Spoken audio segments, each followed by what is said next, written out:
Nous allons parler aujourd'hui de l'influence, de la contre-influence et du lobbying, notamment à partir du point de vue des entreprises. Mais pas seulement, nous verrons par la suite que d'autres acteurs peuvent intervenir. Donc, je vais demander à Jean ou à Julie d'afficher la slide suivante. Voilà. Et cette slide illustre le fait que toute entreprise pratique déjà de l'influence. L'influence, ce n'est pas quelque chose qui, un beau matin, va venir rencontrer l'entreprise. Celle-ci est un monde d'influence. Et l'intelligence économique, en matière d'influence, comme dans les autres ateliers que nous avons vus précédemment, c'est surtout une découverte de soi-même. C'est l'entreprise qui prend conscience qu'elle est un acteur d'intelligence économique, que l'intelligence économique existe déjà et qu'il faut commencer par la regarder avant d'aller plus loin. Toute entreprise, comme cet animal, ce gallinacé, qui est paré de couleurs magnifiques, ce mâle qui essaye d'attirer les femelles, eh bien, toute entreprise pratique l'influence. D'abord, pratique l'influence par amplification des messages qu'elle fait passer à destination de ses clients, de ses futurs clients, de ses concurrents et des différents organismes qu'elle est amenée à rencontrer. On exagère toujours, on fait du marketing, de la publicité. L'entreprise fait également de l'influence de manière naturelle par acquisition d'informations sur ses clients, ses concurrents, sur d'éventuels nouveaux entrants, l'information que nous obtenons, qu'elle soit orale ou qu'elle soit écrite, est destinée à asseoir des actions d'influence, à nous positionner. L'entreprise fait également de l'influence par rétention d'informations. Comme n'importe quel être vivant, lorsque des choses ne vont pas bien chez nous, lorsque nous avons des difficultés, qui pourraient apparaître d'ailleurs dans le plan de compte, eh bien, nous n'allons pas le crier sur les toits. Nous retenons les mauvaises nouvelles. Nous pratiquons la rétention d'informations. Nous conduisons également des actions d'influence de manière spontanée en perturbant le discours, les amplifications d'autrui. Lorsqu'un de nos concurrents vante les qualités de ses services, de ses produits, nous avons une tendance naturelle à dire « oui, mais ce n'est pas aussi magnifique qu'ils le prétendent, les nôtres sont tout aussi bien, d'ailleurs même, ils sont encore mieux que les siens ». Donc, l'influence est quelque chose de tout à fait naturel. Et nous pratiquons également en tant qu'entreprise, en tant que PME et en tant que PMI, de l'influence auprès de nos clients et de nos futurs clients auprès des consommateurs, en essayant de devancer leurs désirs. Et là, les choses peuvent aller très loin. Nous sommes les héritiers des Phéniciens qui pratiquaient l'influence en déposant sur les plages, 2000 ans avant notre ère, des objets de manière à attirer la curiosité et l'attention des peuples qui vivaient dans ces régions. Ils anticipaient, ils suscitaient des désirs. Or, aujourd'hui, eh bien, nous avons une continuité de cette vieille pratique phénicienne.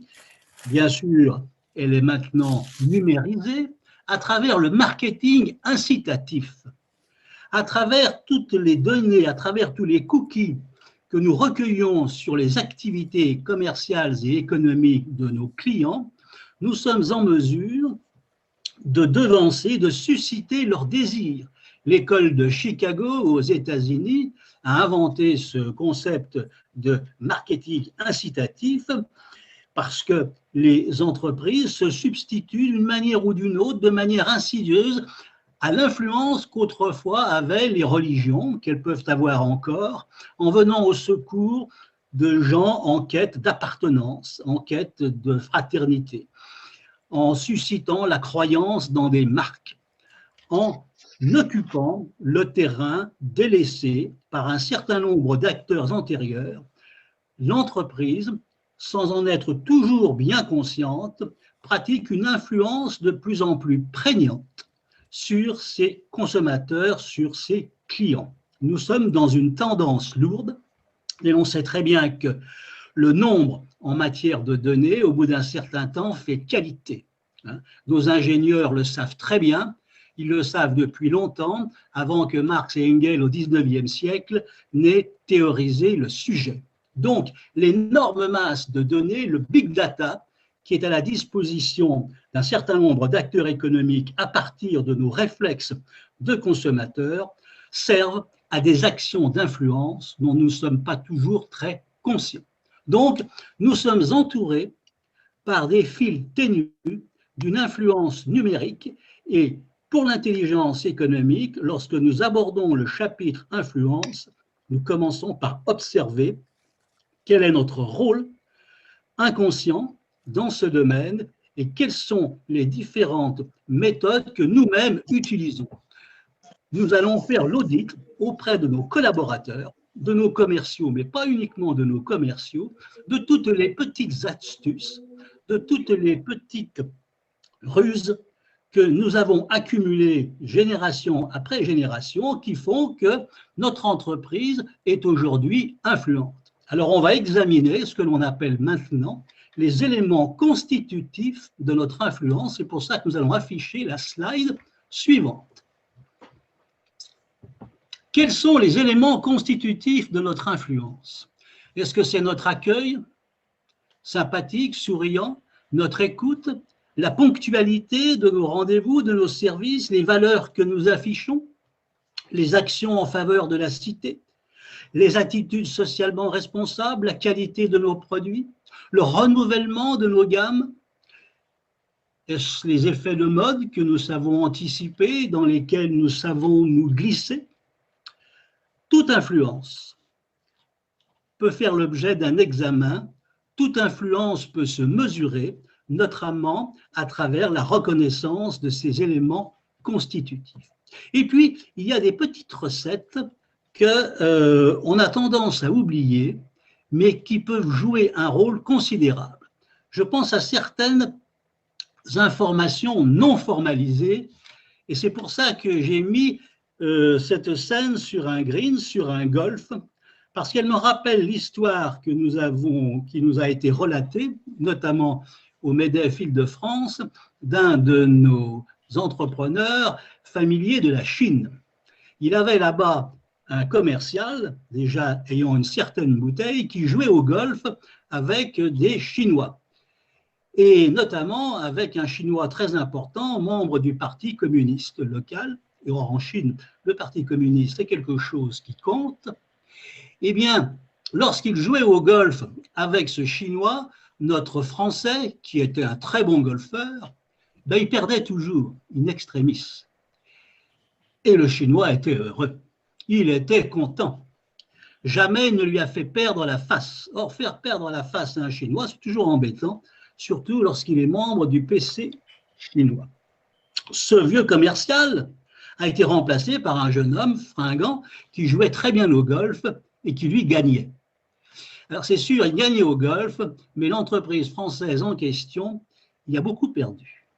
Ceci pour dire que nous avons dans nos tiroirs, nous avons dans la mémoire de nos commerciaux, de nos ingénieurs, de nos collaborateurs, des petits actes d'influence qui parfois vont très loin et sont infiniment précieux pour l'influence globale de l'entreprise. Donc, nous allons faire un petit travail d'archéologie, de recherche, de toutes ces savoir-faire qui bien souvent sont négligés de manière à recenser toutes les forces qui sont à notre disposition. Plutôt que de faire venir un consultant de l'extérieur, je ne devrais pas dire ça, eh bien nous allons commencer par nous consulter nous-mêmes, par regarder ce que nous avons comme capacité. J'ai mis également cette image de deux jeunes gens qui s'écoutent. L'écoute, le silence par rapport à quelqu'un qui est notre partenaire ou notre futur partenaire, le silence empathique est une arme d'influence considérable. Savoir se taire dans certaines occasions relève d'une stratégie tout à fait judicieuse lorsque l'on parle d'influence. J'ai mis en bas la petite affiche sur le nudge marketing, qui est actuellement très à la mode et qui fait la joie de nos étudiants en marketing. Nous allons passer maintenant à la slide suivante. Voilà. Alors, je vais, après le théorique, enfin un théorique qui est peut-être quand même un peu pratique, je l'espère à vos yeux, parler d'exemples concrets, d'actions d'influence et de contre-influence. Nous avons d'abord ce qui s'affiche ici, la marque Marcal qui fabrique du boulgour dans la Drôme. C'est un savoir-faire français, ancestral, qui consiste à partir de blé concassé à faire une farine qui fait la réputation de cette industrie agroalimentaire française. J'ai dit à partir de blé. Or, il est arrivé que les Américains du Middle West, le lobby du maïs, s'est intéressé au boulgour, est allé à Bruxelles et a fait en sorte que le maïs puisse remplacer le blé dans l'appellation boulgour, ce qui signifiait pour cette industrie française une mort certaine. Fort heureusement, l'entreprise Marcal, qui est dromoise, était à l'époque en lien avec un système d'intelligence économique territoriale, car l'influence, ça se pratique aussi avec des alliés, en commençant par les alliés locaux qu'il faut connaître, si possible. Et donc, grâce à ce réseau d'intelligence économique territoriale, l'entreprise Marcal a pu contacter à Bruxelles les deux fonctionnaires qui géraient le dossier et leur a expliqué ce que c'était que le boulgour. On leur a demandé de venir près de Valence pour voir tout le travail qu'il y avait en amont de cette farine particulièrement appréciée des consommateurs. Et cette explication s'est faite sous le regard des caméras de la télévision locale, de la presse et puis de tout le réseau qui, à travers les supermarchés, mais également à travers les magasins de bio, vendait le boulgour. Donc, être informé, avoir des alliés, c'est déjà se donner les moyens de l'influence. En dessous, nous avons le barrage de Grandjean. Et ce barrage de Grandjean a été l'objet d'une formidable action d'influence entreprise par EDF. Je l'ai mis sur la slide parce qu'il va nous permettre de nous remémorer les fondamentaux de notre premier atelier virtuel sur l'intelligence collective. Ce barrage, c'est donc une retenue d'eau qui permet de fabriquer de l'électricité. Il existe une réglementation qui, tous les 20 ans, oblige l'exploitant à vidanger le barrage de manière à nettoyer le fond du lac pour retirer tout un tas de cochonneries qui s'accumulent au pied du bâti. Mais lorsque le lac est vidé, et bien entendu, on ne produit plus d'électricité. Le directeur régional d'EDF, à l'époque, se dit, c'est quand même embêtant, on va perdre de l'argent. Est-ce qu'on ne pourrait pas faire sauter cette réglementation idiote? Et là, un travail d'intelligence collective a démarré en amont d'une action d'influence, c'est-à-dire que l'on a fait de la veille, on a recherché à partir d'un certain nombre de logiciels, d'outils, quels étaient les précédents. Est-ce que quelque part sur la planète, quelqu'un a été confronté au même problème que le mien? Car les problèmes des autres peuvent devenir mes propres problèmes, mais les solutions également.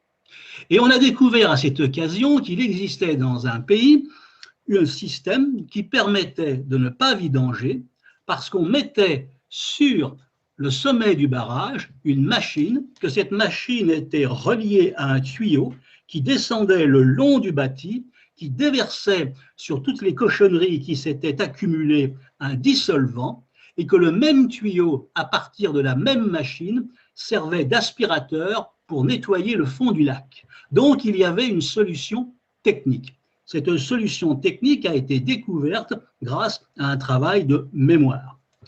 Et puis, EDF local, régional, a fait également un travail de réseau.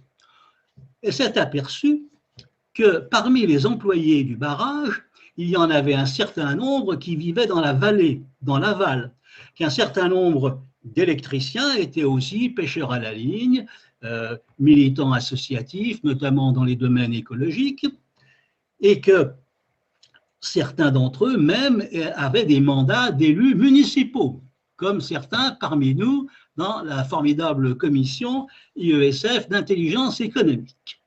Et donc, on a cartographié les réseaux de l'entreprise avec ceux de la vallée et on s'est aperçu qu'il y avait des connexions possibles. Ensuite, on a recensé tous les inconvénients qui résultaient d'une vidange. Et on s'est aperçu que chaque fois que l'on vidait un barrage, eh bien, la flore et la faune situées en aval subissaient des désagréments. Il y avait des poissons qui ne se sentaient plus bien du tout, des écrevisses qui allaient très mal, des petites bêtes qui mouraient, des fleurs qui fanaient, et donc de l'eau aussi qui pouvait devenir un peu saumâtre, prendre une couleur bizarre. Donc, les réseaux d'entreprises, parce que EDF est une entreprise responsable, sont allés voir les maires dans la vallée en leur disant « Avez-vous prévu pour vos habitants des distributions d'eau potable ?» Mais pourquoi? Mais parce que nous allons vidanger Grandjean. Et voilà, regardez les résultats qui peuvent en découler. À ce moment-là, une certaine émotion est montée dans la vallée et EDF n'a pas fait cette intervention n'importe quand, parce que l'influence, c'est aussi la gestion d'un calendrier. Cette action a été conduite quelques semaines avant une élection législative dans la région. Alors, le député local s'est précipité à la préfecture en disant « Mais qu'est-ce qui se passe dans la vallée? C'est un complot, on veut ma mort ». Et le préfet a demandé des explications qui lui ont été données. Le préfet a convoqué le directeur régional d'EDF. Et là, l'entreprise avait une solution. Elle avait une solution, mais il fallait encore que l'administration s'approprie cette solution pour faire sauter la réglementation. Donc, la machine dont je parlais n'a pas tout de suite été mise sur la table. Le directeur régional a fait un petit peu de psychologie. Il a fait remonter un petit peu l'agitation dans la vallée en lançant de nouveaux messages un peu inquiétants. Et finalement, il a obtenu du préfet que le préfet dise « Mais trouvez-moi une solution ». Et à ce moment-là, on est revenu voir le préfet en lui disant « Monsieur le préfet, votre solution existe ». « Ah, j'avais bien raison. Comment pouvez-vous faire ?» Et à ce moment-là, on a expliqué l'histoire de la machine. Le préfet est monté à Paris, la réglementation a été suspendue. Voilà un acte d'influence conduit par une entreprise française performante qui met au service d'une action toute l'intelligence collective que nous avons évoquée dans notre premier atelier virtuel. À droite, vous avez devant vous également une petite camionnette qui s'affiche, c'est celle de Comelis, une entreprise des Hauts-de-France qui est spécialisée dans les transports de médicaments pour les personnes qui sont soignées chez elles à domicile. C'est vous dire si le sujet est d'actualité en cette période sanitaire plutôt inquiétante. Comelis utilise donc des camionnettes et à un moment donné, par souci d'hygiène et par souci d'innovation, cette entreprise installe des cloisons pour séparer dans les camionnettes les médicaments usagés de ceux qui sont neufs, pour qu'il n'y ait pas de contamination virale entre les différents objets. C'est un investissement qui coûte de l'argent à cette entreprise. Le problème, c'est que les autres entreprises, les concurrents de Comelis ne font pas le même effort en matière d'hygiène. Et donc, notre entreprise se trouve pénalisée. Mais Comelis vient d'un réseau associatif. Avant d'être une entreprise, elle fut une association. Eh bien, grâce à son réseau, Comelis apprend qu'il va y avoir à la préfecture de Lille, préfecture de région, une réunion pour réglementer la distribution des médicaments dans les deux départements en question. Et donc, obtient le droit de venir expliquer quel est son métier. Et ce qui fut envisagé fut réalisé, les responsables de Comelis sont allés expliquer pourquoi ils avaient construit cette cloison à l'intérieur de la camionnette. Et dans l'arrêté, on a décidé que, eh bien, il y aurait obligation de séparer les paquets neufs des paquets qui avaient été usagés. 3 exemples concrets qui montrent que l'influence est à la portée de n'importe quelle entreprise, qu'elle soit grande ou petite, qui utilise les intelligences collectives que nous avons examinées lors du premier atelier. Nous allons passer maintenant à... Voilà. Alors, l'influence existe. L'influence est à la portée de main. Eh bien, maintenant, nous pouvons également envisager de la programmer, c'est-à-dire que nous allons un petit peu la professionnaliser. Ce qui est naturel, ce qui est évident, parce qu'aucune entreprise ne peut se passer d'action d'influence, va devenir un programme. D'abord, l'influence commence par savoir ce que l'on veut. Si je ne sais pas quelle est ma stratégie, si je ne sais pas ce que je veux, l'influence ne me sert à rien. Je vais tourner en rond. Donc, la première démarche consiste à se réunir et à se poser la question: de quoi aurions-nous besoin que nous n'avons pas encore et qui ne dépend pas de nous? Quels sont ceux qui peuvent prendre les décisions qui nous seront favorables? Et là, on va s'intéresser aux décideurs extérieurs qui ont sur notre entreprise et sur notre devenir une influence. On va les regarder, on va les observer et on va s'intéresser à leur propre finalité à eux. C'est parce que je vais me rendre compte que le régulateur, l'élu municipal ou national ou européen a des finalités, c'est parce que je vais les comprendre qu'à un moment donné, je vais pouvoir coordonner, faire en sorte que mes souhaits d'influence viennent rencontrer les siens. Un vrai travail d'influence, c'est un travail qui va permettre de faire coïncider mon intérêt particulier avec l'intérêt général représenté par le régulateur ou par l'élu auquel je m'adresse. L'influence, c'est finalement une négociation. Et bien souvent, les élus, qu'ils soient nationaux, européens ou régionaux, sont très heureux de voir une entreprise qui vient les voir en leur expliquant quels en sont les besoins, quels sont les tenants et aboutissants du problème auquel eux, ils sont confrontés en tant que décideurs politiques. Nous y reviendrons lorsque nous parlerons de la sous-traitance de l'influence à des lobbyistes. Mais avant d'aller voir des lobbyistes, avant d'aller voir des conseils en stratégie, ayons nous-mêmes notre propre stratégie et soyons capables de compter sur nos propres forces.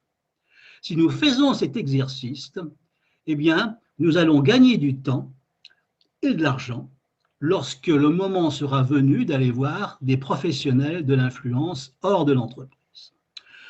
Dans l'entreprise, l'influence est quelque chose qui doit être débattu de manière transparente. Une PME peut très bien avoir un plan d'influence. Qu'est-ce que c'est qu'un plan d'influence? Un plan d'influence, c'est une discussion ouverte avec tous les membres de l'entreprise, avec les représentants du personnel qui sont associés, bien entendu, à la définition de ce que l'on veut. Eh bien, on décide par exemple qu'en 2021, nous voulons entrer au patrimoine technologique régional sur tel aspect industriel, nous voulons une desserte ferroviaire, nous voulons une crèche pour que les mamans puissent y emmener leurs enfants, leurs bébés, nous voulons une modification du plan de circulation autour de notre atelier, nous voulons un éclairage la nuit, nous voulons un certain nombre de choses qui ne dépendent pas de nous. La première action que nous allons entreprendre, c'est d'écrire, c'est de mettre au tableau noir ce que nous souhaitons, de construire un plan d'influence. Et ce plan d'influence, une fois qu'il sera validé, il sera servi par le cercle qui s'affiche en bas à droite et qui renvoie à l'intelligence collective. Et là, tout le monde a compris que la mémoire, l'analyse, les réseaux vont avoir du grain à moudre pour satisfaire les plans d'influence que nous avons mis au point. Alors bien entendu, à la fin de l'année, tous les items du plan d'influence ne seront pas forcément atteints. Mais ce n'est pas grave, nous en aurons peut-être que la moitié. Eh bien, on recommencera l'année suivante. L'influence doit être mise sur la table parce que si nous avons besoin d'alliés à l'extérieur, nous en avons aussi besoin à l'intérieur. Un plan d'influence qui est partagé par tous les collaborateurs parce qu'il est clair, parce qu'il est lisible, est un plan d'influence qui a toute chance d'avancer dans la bonne direction. Nous allons maintenant passer à une autre slide. Voilà. Alors là, nous rentrons dans l'influence un petit peu plus professionnalisée. Les ingénieurs que nous sommes tous, enfin, je parle pour vous, je ne parle pas pour moi, savent qu'il existe des lieux où il est bon d'observer l'influence des autres afin de réfléchir à sa propre influence ou à ce qu'elle pourrait devenir. Nous avions la dernière fois parlé des normes en matière de risque. Eh bien, il existe des réseaux de prénormalisation, c'est pour ça que j'ai mis dans la petite photo le siège de l'AFNOR à Aubervilliers. Tous les ingénieurs connaissent cette institution dans laquelle des experts se rencontrent pour parler de différentes techniques et autour de la table, on discute. On discute beaucoup. On n'aboutit pas toujours à faire une norme immédiatement, d'ailleurs c'est très long comme processus, mais ce qui est très intéressant, c'est de voir comment d'autres entreprises font passer des idées et de voir la manière dont elles font en sorte que leur technique, leur savoir-faire deviennent la norme. Or, qu'y a-t-il de moins influent qu'une norme? Dans les métiers de nos ingénieurs, la norme est quelque chose de très important, mais ces normes ne tombent pas du ciel. Toutes ces normes sont le fruit de travaux d'influence qui sont menés de manière plus ou moins sérieuse, plus ou moins continue, par des gens qu'il est utile de voir fonctionner. Il est utile de les voir faire parce que bientôt, c'est nous qui allons utiliser les réseaux de prénormalisation pour faire de l'influence, pour faire passer nos savoir-faire. D'ailleurs, nous le faisons assez facilement avec ce que l'on appelle la dissémination volontaire des savoir-faire. Lorsque j'ai une capacité dans un domaine, que je suis sûr de moi, eh bien, je vais disséminer mes savoir-faire. Je vais les mettre sur la place publique, parce que celui qui donne a peut-être autant de pouvoir que celui qui retient, et même certainement plus. Donc, la dissémination volontaire est quelque chose qui procède également de l'influence. Et puis, je vais faire également de l'influence par anticipation. Grâce à deux sciences annexes de l'intelligence économique, qui sont la Bible, on va revenir peut-être à la, voilà, qui sont la bibliométrie et la scientométrie. Avant de m'intéresser aux brevets, avant de m'intéresser aux innovations, aux inventions, eh bien, je vais m'intéresser aux femmes et aux hommes qui vont les mettre en place. La bibliométrie et la scientométrie vont me permettre de voir pour chaque technique, pour chaque procédé, pour chaque zone industrielle, pour chaque thématique, quels sont les gens qui publient des articles, des ouvrages, qui se citent mutuellement, qui citent des auteurs de référence. Et avant de m'intéresser aux brevets, je vais commencer à regarder la population qui, en amont des brevets, va aboutir à une évolution, à un darwinisme technologique dans tel ou tel domaine. Bibliométrie et scientométrie vont me permettre de découvrir ce que l'on appelle les collèges invisibles. Or, cette gymnastique intellectuelle, là je fais une petite parenthèse, français, notamment dans le domaine de l'armement. Ce qui est curieux, c'est de voir qu'aujourd'hui, ce savoir-faire est largement utilisé par nos compétiteurs coréens, chinois, japonais, qui, comme bien souvent, viennent en France puiser leur miel dans les idées de nos ingénieurs, mais eux ont des stratégies que nous n'avons pas. Nous en parlerons peut-être une autre fois. Donc, l'influence, c'est de ne pas rater le coup d'après. C'est d'être dans ces réseaux de prénormalisation, dans cette curiosité très professionnalisée. C'est aussi la fréquentation des réseaux sociaux, parce qu'on sait qu'à travers les réseaux sociaux, je vais être influencé, mais je vais pouvoir aussi influencer les autres. On va passer maintenant à une autre slide pour poursuivre notre voyage à travers le monde de l'influence. L'influence, c'est aussi quelque chose qui doit être collectif. Nous l'avons dit, il faut des alliés. Il faut que l'État puisse venir aider les entreprises. Or, en France, grâce à Dieu, si je puis dire, l'État fait de l'influence et même a mis en place des équipes, des institutions, des organismes qui s'affichent ici devant vous, qui sont peuplés d'ingénieurs également, de gens très compétents, qui peuvent aider les PME et les PMI notamment à pratiquer des actions d'influence, notamment à l'exportation, notamment dans des périodes difficiles. Donc, l'influence, c'est quelque chose qui me permet de rencontrer des fonctionnaires de l'État français qui sont dans les mêmes motivations, avec les mêmes programmes que moi. J'ai mis aussi une salle à manger du Quai d'Orsay en haut à droite parce que nous avons une diplomatie économique.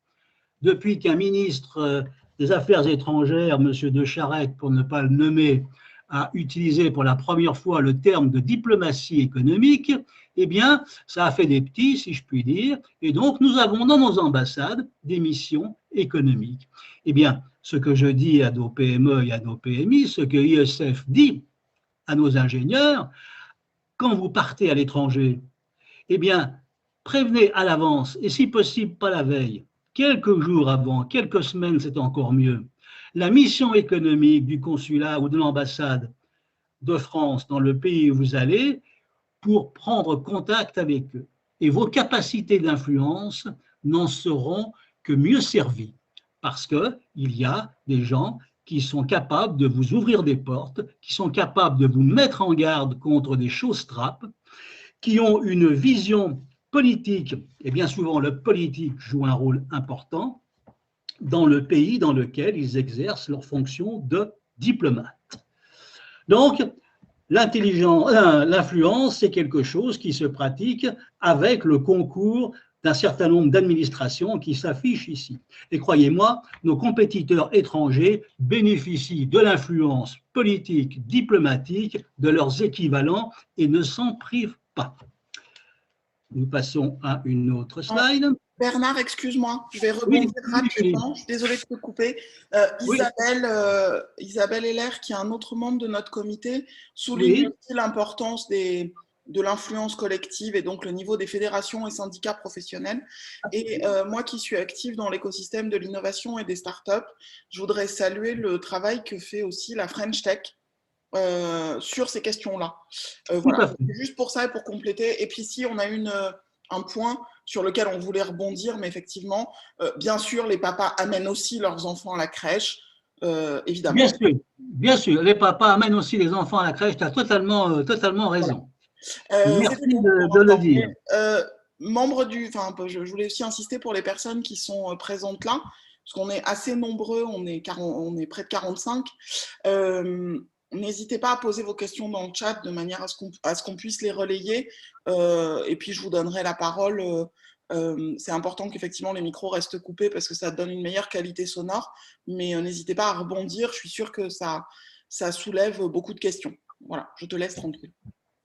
Non, mais tu ne me perturbes absolument pas. Je suis ravi de cette discussion. D'ailleurs, on va y arriver bientôt. Je voulais également faire un petit aparté sur la morale et l'exterritorialité du droit, notamment du droit américain.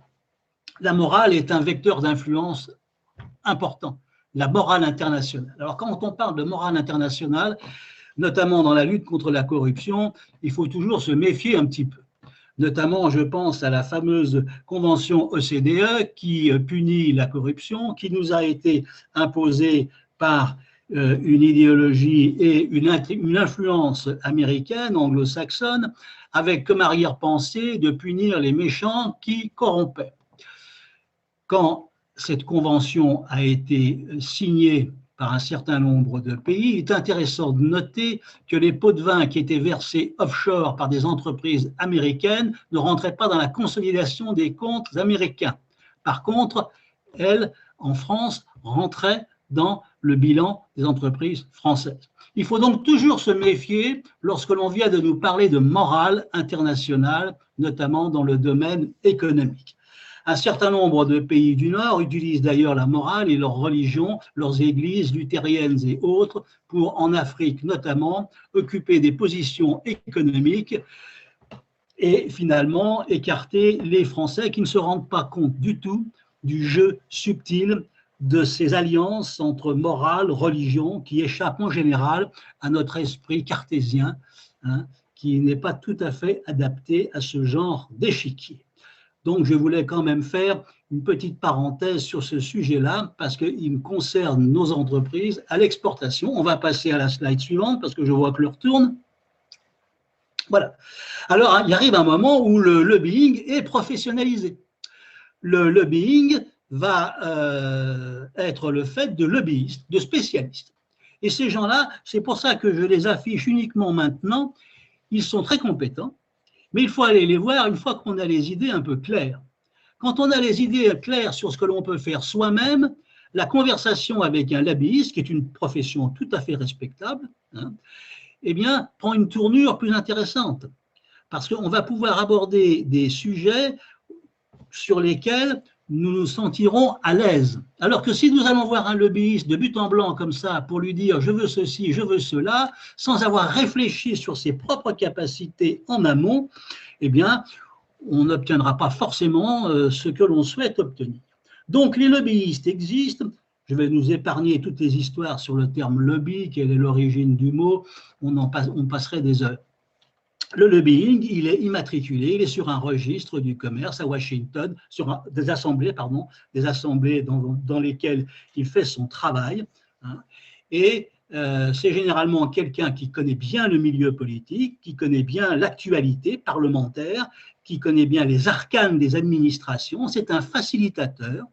Ils sont spécialisés dans tel ou tel domaine. Certains ont une vision plus générale, d'autres sont spécialisés sur un thème industriel, économique, agricole.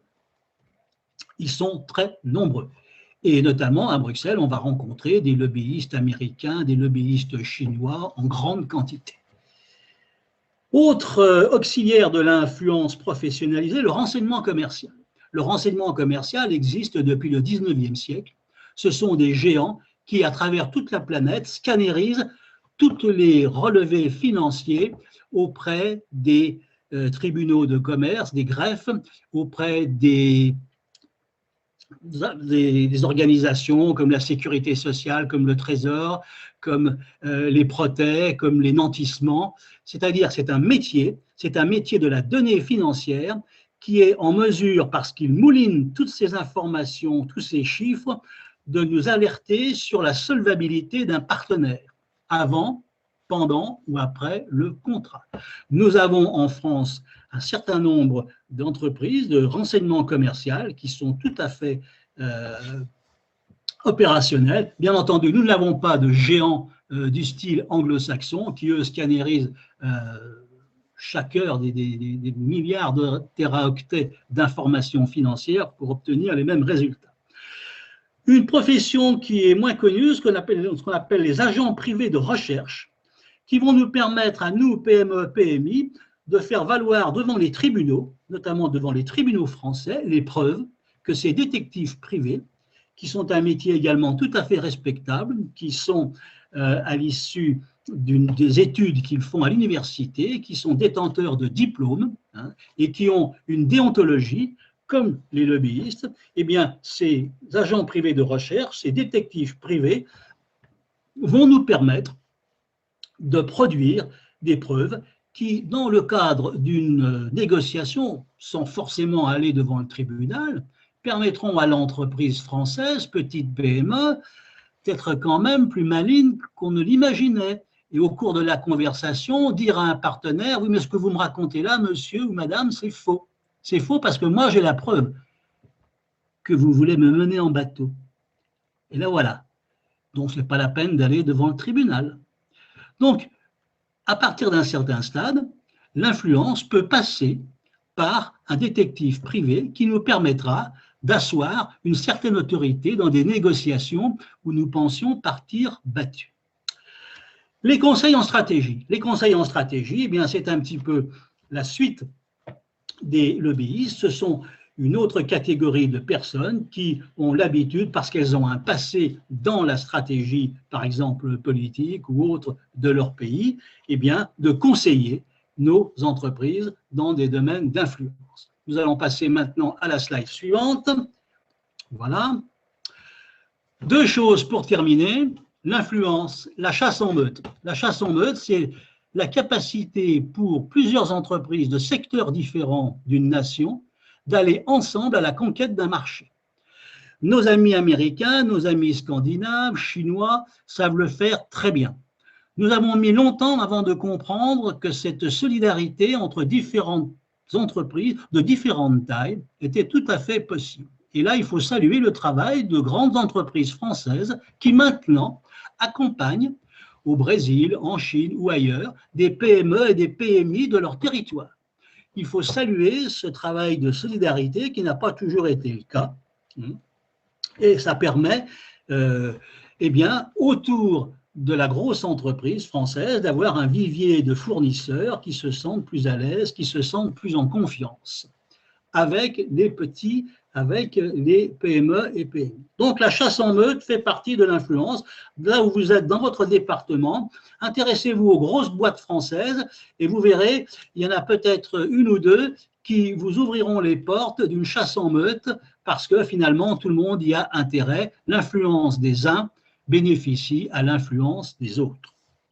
Et je vais terminer par quelque chose alors qui est peu dans la tradition française, qui est plutôt dans la tradition anglo-saxonne, qui est le perception management. C'est quoi le perception management? Eh bien alors là, c'est un sport qui se pratique entre grandes entreprises, entre grandes multinationales. L'une des deux va regarder pendant des mois, peut-être pendant des années, comment fonctionne l'intelligence décisionnelle de l'adversaire, comment fonctionne l'intelligence décisionnelle, par exemple, de Renault, d'Alstom, pour comprendre comment le management français prend ses décisions, quels sont ses outils de veille, quels sont ses réflexes, quel est l'état de son intelligence économique, comment est-ce qu'il perçoit les informations, comment est-ce qu'il les analyse, où sont recrutés les dirigeants, comment sont-ils cooptés. Est-ce que dans ces entreprises françaises, on ferme les yeux sur tel ou tel acte de corruption, par exemple? Et à un moment donné, l'entreprise étrangère, instruite par le perception management, eh bien, va commencer à tester. Elle va commencer à tester, par exemple, en faisant arriver aux yeux et aux oreilles de l'entreprise française certaines informations. Et puis, on va voir comment réagit l'entreprise française. On va même faire mieux. Connaissant les veilles et les curiosités de cette entreprise française, à un moment donné, on va lui enlever certaines choses qu'elle avait l'habitude de voir, de regarder, pour voir comment elle va réagir, pour voir comment la chaîne décisionnelle à l'intérieur de l'entreprise française réagit. Quels sont les biais cognitifs dont parlait Toussaint Coppolani dans son intervention? Quelles sont les marottes de nos dirigeants français? Comment est-ce qu'ils réagissent? Et au bout d'un moment, on va savoir beaucoup de choses. Mais alors là, pour cela, il faut avoir à l'intérieur de l'entreprise française ce que l'on appelle une taupe. Et à ce moment-là, mesdames et messieurs, les ingénieurs, nous quittons le monde de l'intelligence économique pour rentrer dans celui de la guerre économique. Mais ceci est une autre histoire.